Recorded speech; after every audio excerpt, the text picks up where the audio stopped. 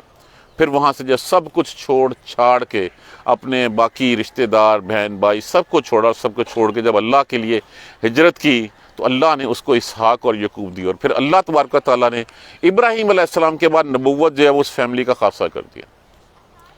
کوئی اور اسحاق علیہ السلام سے دیکھیے ہمارے پاس تو جو فیملی ٹری نظر آتا ہے، اسحاق علیہ السلام کے بعد یعقوب علیہ السلام، اور پھر یعقوب علیہ السلام سے آگے جو ہے وہ ہمیں بنی اسرائیل کی ساری قوم جو ہے وہ نظر آتی ہے۔ ہم نے کبھی یہ نہیں کیا کہ حضرت ابراہیم علیہ السلام کی ایک تیسری بیوی قطورہ رضی اللہ تعالیٰ عنہ بھی تھیں، ان کی اولاد بھی تھی آگے، وہ کدھر ہے؟ ہسٹری اس کے اوپر جو ہے وہ خاموش ہے۔ اسی طرح جو ہے وہ ہمیں حضرت یوسف علیہ السلام کا نظر آتا ہے، ہمیں وہاں پہ جو ہے وہ مدیان کا، عیسیٰ کا، اور کتنے عیسو اور کتنے اور ایسے ہیں جن کا ہمیں پتہ ہی نہیں چلتا۔ آپ کی اولاد جو ہے وہ صرف سارہ سے نہیں تھی، ہاجرہ سے نہیں تھی، اماں قطورہ سے بھی تھی، اور وہ قطورہ والے جو ہیں وہ ان کا ہمیں ہسٹری میں کہیں نہیں ملتا، واللہ عالم، اللہ تبارک و تعالیٰ جو ہے۔ لیکن یہ کہ جب اللہ نے کہہ دیا کہ اس کی اولاد میں سے، تو اس کی اولاد میں سے نبوت پھر اس گھر سے باہر نہیں گئی۔ والکتاب، اور کتاب، وآتیناہ، اور عطا کیا ہم نے اس کو اجرہ فی الدنیا، اس کا اجر دنیا میں، وانہ، اور بے شک وہ فی الآخرۃ، آخرت میں بھی ہو گئے لمن الصالحین، صالح لوگوں میں سے۔ تو اللہ نے کتنا بلند رتبہ دیا، اجر دنیا میں۔ آج بھی ہم مثالیں دے کے کہتے ہیں کہ اے اللہ میرے پیارے نبی صلی اللہ علیہ وآلہ وسلم پر اس طرح کی سلامتی بھیج جس طرح کی ابراہیم پہ بھیجی تھی، اس طرح کی برکتیں نازل فرما جس طرح کی برکتیں ابراہیم علیہ السلام پہ نازل کی تھیں۔ اس سے بڑھ کے اور کیا ہوگا کہ 4000 سال ہو گئے، دنیا کے جتنے بڑے مذاہب ہیں وہ سب کو اپنے آپ کو ابراہیم علیہ السلام کا پیروکار کہتے ہیں، یہود ہو، عیسائی ہو، نصارہ ہو۔ جیسے میں نے اس دن تذکرہ کیا تھا کہ ایک براہیم نام کا بھی شخص آپ کی جو ہے وہ لڑی میں سے نظر آتا ہے، اور وہی تھا جو غالباً انڈیا میں جو سب کانٹیننٹ میں آ کے بس گیا تھا، اور اسی براہیم سے آگے جو ہے وہ شاید برہمن جو ہے وہ ہوئے ہوں، واللہ عالم۔ تو جتنی اللہ تبارک و تعالیٰ نے اجر دنیا میں دیا، 4000 سال بھی ہمارے لیے ان کی زندگی جو ہے وہ ایک آئینے کی طرح ہے۔ آپ کی دی ہوئی باتیں وہی آج جو ہے وہ ہم جو ہے وہ پوری کرتے ہیں۔ یہ سنت ابراہیم کی اس کے لیے کرتے ہیں، ابراہیم علیہ السلام کی یاد میں، وہ کہ اللہ کے حکم کے اوپر دیکھیے جب بچہ ہوا، پہلے تو ہوا نہیں، جب ہوا تو کہا گیا جاؤ جاڑ بیا بان میں چھوڑو، چھوڑا ہے بڑا ہے تو جا کے چھری پھیراؤ، چھری پھیرنے چل پڑے۔ یہ ہے وہ جذبہ، اس کے بدلے میں اللہ تبارک و تعالیٰ نے دنیا میں بھی اجر دے دیا اور آخرت میں بھی کہہ دیا کہ وہ صالح لوگوں میں سے ہوں گے۔ لوط علیہ السلام جس وقت ہجرت فرمائی تو جہاں پہ آپ ٹھہرے اس کے ساتھ ہی سدوم کا علاقہ تھا، سدوم کے علاقے میں جو ہے وہ تبلیغ کے لیے جو ہے وہ حضرت لوط علیہ السلام کو بھیج دیا۔ وَلُوطًا إِذْ قَالَ، اور لوط علیہ السلام نے جب کہا اپنی قوم سے، إِنَّكُمْ لَتَأْتُونَ الْفَاحِشَةَ، بے شک تم بے حیائی کے کام وہ کرتے ہو، مَا سَبَقَكُمْ بِهَا مِنْ أَحَدٍ مِنَ الْعَالَمِينَ، جو تم سے پہلے دنیا میں کسی اور عالم میں کسی اور نے نہیں کیا۔ تم بے حیائی کے وہ کام کرتے ہو جو اس سے پہلے تمام جہانوں میں کسی نے یہ کام نہیں کیا۔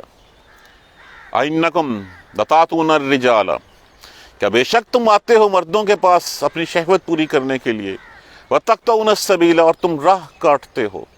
اب ان کا ایک جرم تقطعون السبیل سے مراد یہ وہ راہ زنی بھی ہو سکتا ہے، اور دوسرا ان کا جرم یہ ہے کہ تم ایک جو اللہ تبارک و تعالیٰ نے فطری طریقہ رکھا ہے اس کو چھوڑ کے تم اپنی شہوت، اب جب تم فطری طریقہ چھوڑو گے تو کیا ہوگا؟ نسل انسانی جو ہے وہ آہستہ آہستہ ختم ہوتی چلی جائے گی۔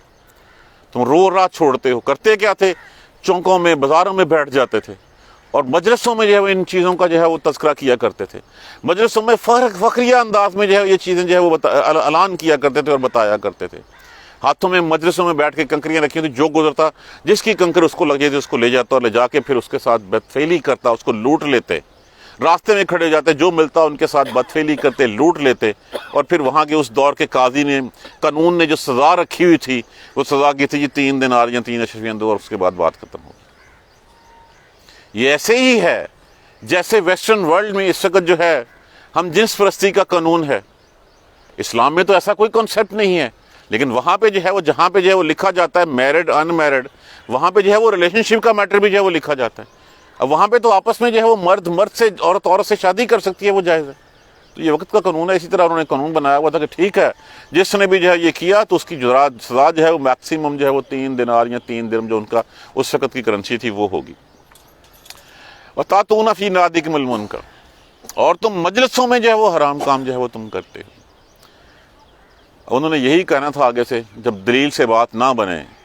فَمَا كَانَ جَوَابَ قَوْمِهِ, پس نہیں تھا جواب اس کی قوم کے پاس, الا مگر یہ کہ ان قالوا, مگر کہ وہ یہ کہیں, قالوا اتنا لے بے عذاب اللہ ہے, عذاب اللہ کا, ان کنت من الصادقین, اگر تو سچا ہے نا تو بہت زیادہ پاک باز بنتا ہے تو پھر تو ایسے کر, جو تو بار بار ڈراوے دے رہا ہے ہمیں اللہ کے عذاب کے, وہ عذاب لے آ ہمارے اوپر. یہ بندہ کب کہتا ہے؟ جس وقت جو ہے وہ اگلا تبلیغ کر رہا ہو اور ہمارے پاس اس کے جواب میں کوئی دلیل نہ ہو, کوئی جواب نہ ہو, تو پھر یہی ہوتا ہے کہ ٹھیک ہے اپنی طاقت کے بل بوتے کے اوپر اچھا جو کرنا ہے تو کر لے, ہم اس کا بدلہ لیں گے. جیسے ابراہیم علیہ السلام کی دلائل کے جواب میں ان کے پاس کوئی بات نہیں تھی, انہوں نے کہا ٹھیک ہے اس کو ایسے کرتے ہیں, یا اس کو مار ڈالو یا اس کو قتل کر ڈالو, اور آگ میں ڈال دیا تھا انہوں نے. تو یہاں پہ بھی انہوں نے یہی کہا کہ لے آ وہ عذاب جس کا تو کہتا ہے, اگر تو سچوں میں سے, یہ تو بار بار دھمکی دیتا ہے, اگر تو سچا ہے اپنی اس دھمکی میں تو وہ عذاب لے آ ہمارے اوپر جو تو عذاب تم کہتے ہو. تب دعا کی, قالا رب انصرنی علی القوم المفسدین, اے اللہ ان فسادی لوگوں سے فسادی لوگوں کے مقابلے میں میری مدد فرما. اللہ تبارک و تعالیٰ سے دعا قبول ہوئی. ولما جاءت رسلنا ابراہیم بالبشری, پھر جب آئے بھیجے ہوئے ہمارے فرشتے, ہمارے پیغمبر, ہمارے قاصد آئے بالبشری, ابراہیم علیہ السلام کے پاس بشارت لے کے. اب یہاں پہ ایک دیکھیے, ایک وہ چیز ہے کہ وہ جو مرجھایا ہوا درخت ہے, اس درخت کی جو ہے وہ اب اس کے جو ہے وہ اس کو پھل لانے کا موقع جو ہے وہ اس کی خوشخبری دی جا رہی ہے کہ یہ اس کے اوپر اتنا پھل لگے گا کہ رہتی دنیا تک جو ہے وہ ابراہیم جو ہے وہ ہوتی رہے گی. اور دوسری طرف جو ایک آباد بستی ہے جس کی چہل پہل کا کوئی ثانی نہیں ہے, اس کو اس طرح ہلاک کر دیا جائے گا کہ اس کے بعد اس کا کوئی نام لیوا نہیں رہے گا, ساری عمر وہاں پہ کوئی چیز, کوئی مخلوق جو ہے وہ زندہ نہیں رہ سکے گی. تو یہ دونوں کمپیریزن ایک ہی آیت کریمہ میں دیے گئے ہیں کہ وہ آئے ہمارے بھیجے ہوئے پیغمبر ہمارے قاصد آئے ابراہیم کے پاس خوشخبری لے کے. خوشخبری کس کی لے کے آئے تھے؟ اسحاق کی لے کے آئے تھے, اسحاق کے ساتھ یعقوب کی لے کے آئے تھے. اور ساتھ اس خوشخبری سنانے کے بعد کہا قالا انا مہلکو اہل ہذہ القریہ, وہ بستی دور ہی نزدیک ہی تھی, اس کی روشنیاں نظر آتی تھیں کہ ہم اس بستی کو ہلاک کرنے والے ہیں. ان اہلھا کانوا الظالمین, بے شک وہاں کے رہنے والے جو ہے وہ ظالم لوگ ہیں. اب یہ برسبیل تذکرہ بتا دیا, فوراً سے پہلے وہ حلم والے ابراہیم, وہ شفیق ابراہیم, وہ رحیم, وہ جن رحم والے, ان فیہا لوطا, اس میں تو لوط رہتا ہے. اپنی طرف سے جو ہے فوراً خیال ہے کہ وہاں پہ تو لوط رہتا ہے, اور اس بستی کا انجام جو ہے وہ یہ بتایا جا رہا ہے. کہنے لگے کہنے لگے نحن اعلم بمن فیہا, ہمیں خوب پتہ ہے کہ وہاں پہ کون رہتا ہے.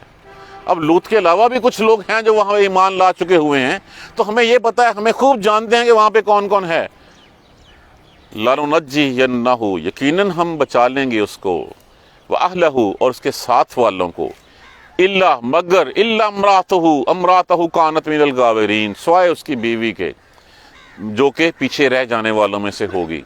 دیکھیے اللہ کے ہاں حسب نسب کوئی ایسی قابل ذکر بات نہیں ہے. حسب نسب کی بنا کے اوپر کسی کو جو ہے وہ معافی نہیں ملے گی. ہم نے بارہا پڑھا لوط کی بیوی, ہم نے پڑھا نوح علیہ السلام کی بیوی اور نوح علیہ السلام کا بیٹا, ہم نے پڑھا ابراہیم علیہ السلام کا باپ آزر. کتنے رشتے جو ہے وہ ہم نے یہاں پہ دیکھے کہ جو نبیوں کے ساتھ تھے.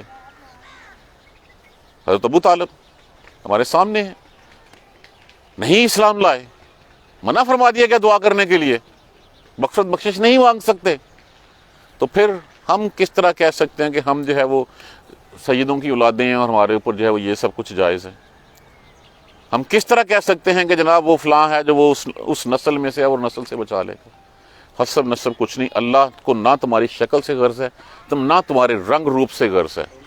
اللہ کو غرض ہے تمہارے اعمال سے, اللہ کو غرض ہے تمہارے ایمان اور اعمال سے. اگر ایمان اور اعمال صالح ہیں تو چاہے اس کا نام کچھ ہے, چاہے وہ کسی نسل سے ہے, وہ کالا ہے, وہ گورا ہے, وہ کچھ بھی ہے, وہ چھوٹا ہے, وہ موٹا ہے, وہ بڑا ہے, کچھ بھی ہے, اللہ کو وہ پیارا ہے. حضرت علی رضی اللہ تعالیٰ عنہ پستہ قد کے تھے, اس سے کوئی فرق نہیں پڑتا کہ کون کون ہے، لیکن اس کو اللہ نے شیر خدا کا لقب آپ صلی اللہ علیہ وسلم نے دیا ہوا تھا، تو اللہ کا اس سے کوئی غرض نہیں ہے۔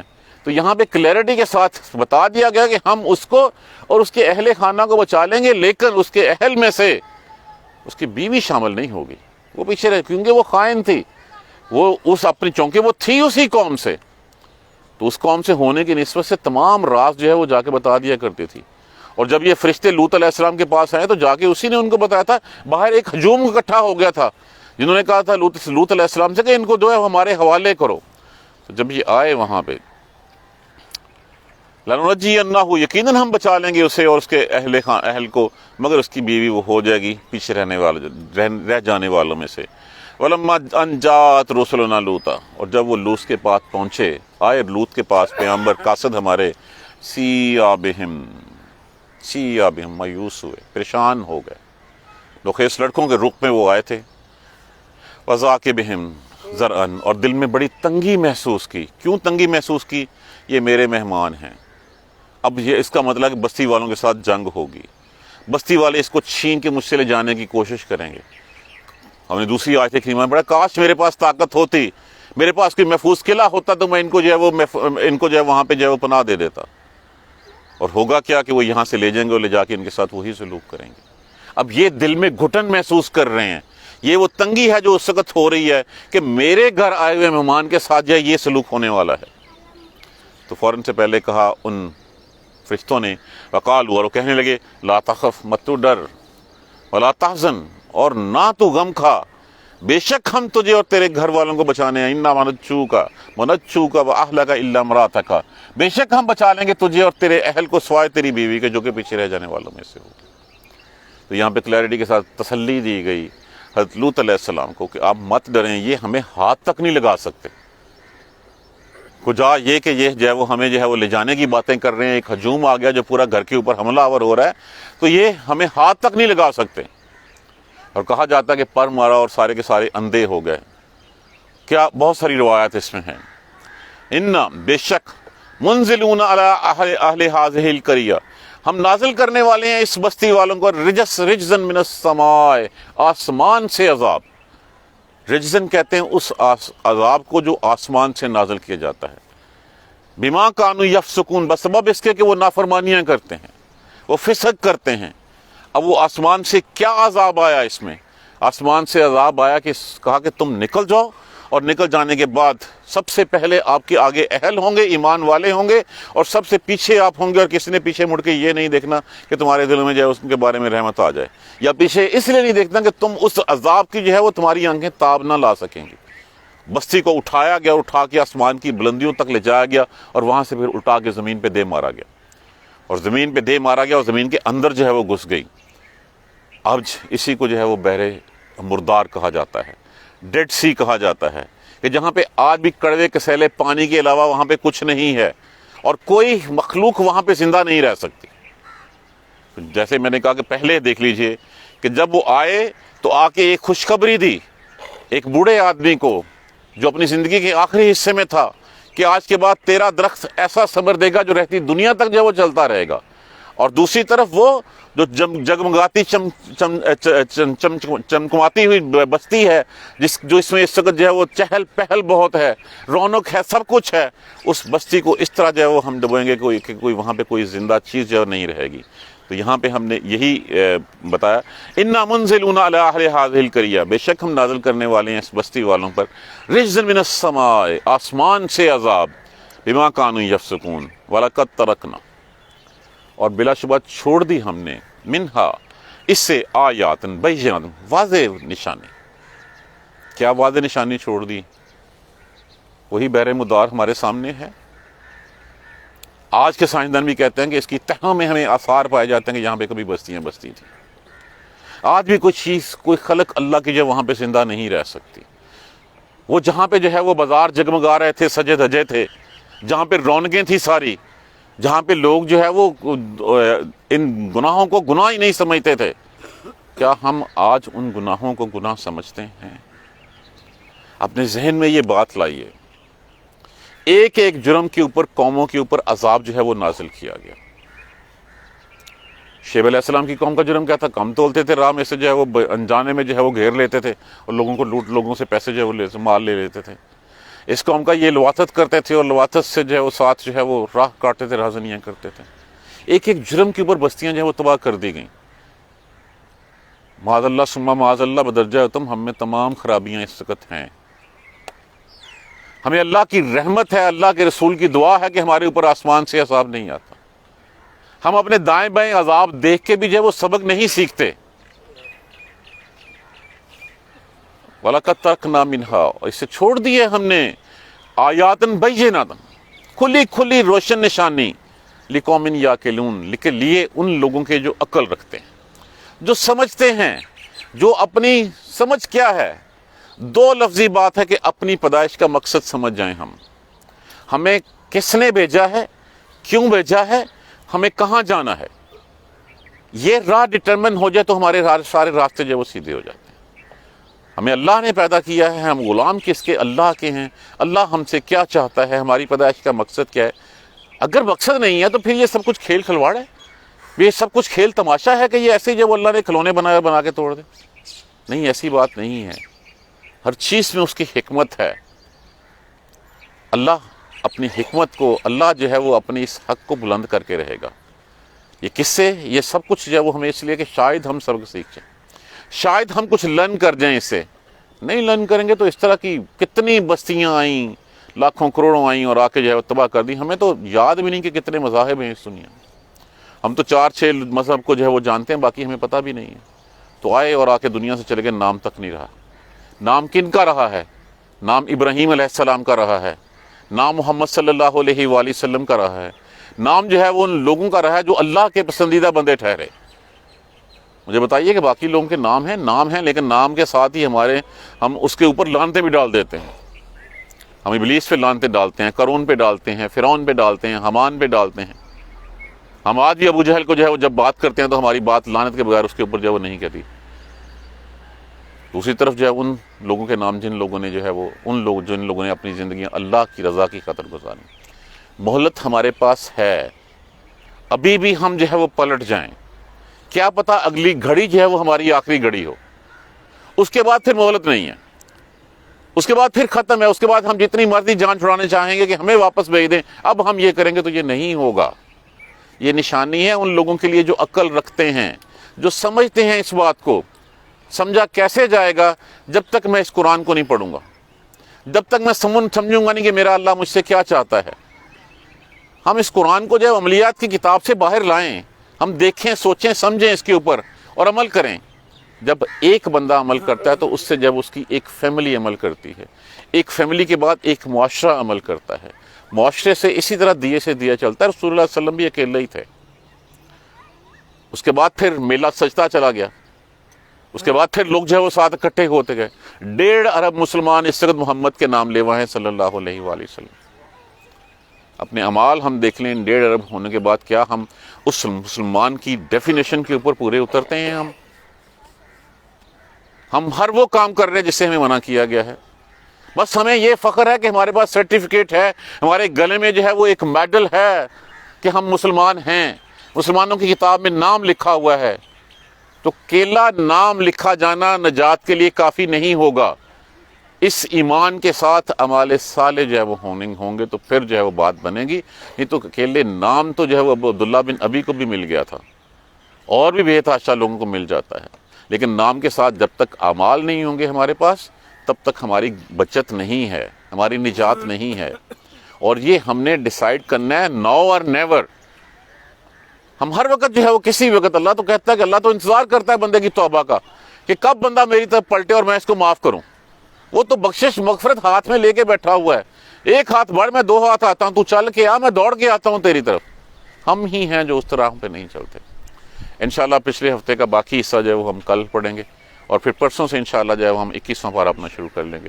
جزاک اللہ خیر۔ سبحانک اللہم و بحمدک، اشہد ان لا الہ الا انت، استغفرک و اتوب الیک۔ اعوذ باللہ من الشیطان الرجیم، بسم اللہ الرحمن الرحیم۔ الحمدللہ رب العالمین، الحمدللہ رب العالمین، الحمدللہ رب العالمین۔ اللہم صلی علی محمد وعلی آل محمد کما صلیت علی ابراہیم وعلی آل ابراہیم انک حمید مجید۔ اللهم بارک علی محمد وعلی آل محمد کما بارکت علی ابراہیم وعلی آل ابراہیم انک حمید مجید ربنا لا تؤاخذنا ان نسینا واخطانا ربنا ولا تحمل علینا اصرا کما حملته علی الذین من قبلنا ربنا ولا تحملنا ما لا طاقة لنا به واعف عنا واغفر لنا وارحمنا انت مولانا فانصرنا علی القوم الکافرین ربنا لا تزغ قلوبنا بعد إذ هديتنا وهب لنا من لدنك رحمة إنك أنت الوهاب رب اغفر وارحم وأنت خير الراحمين يا رب ارحمهما كما ربياني صغيرا يا رب ارحمهما كما ربياني صغيرا يا رب ارحمهما كما ربياني صغيرا اللهم اغفر لنا وارحمنا اللهم اغفر لنا وارحمنا اللهم اغفر لنا وارحمنا ربنا تقبل منا انك انت السميع العليم وتب علينا انك انت التواب الرحيم الحمد للہ رب العالمین آمین یا رب العالمین۔ جو کل سپارہ نے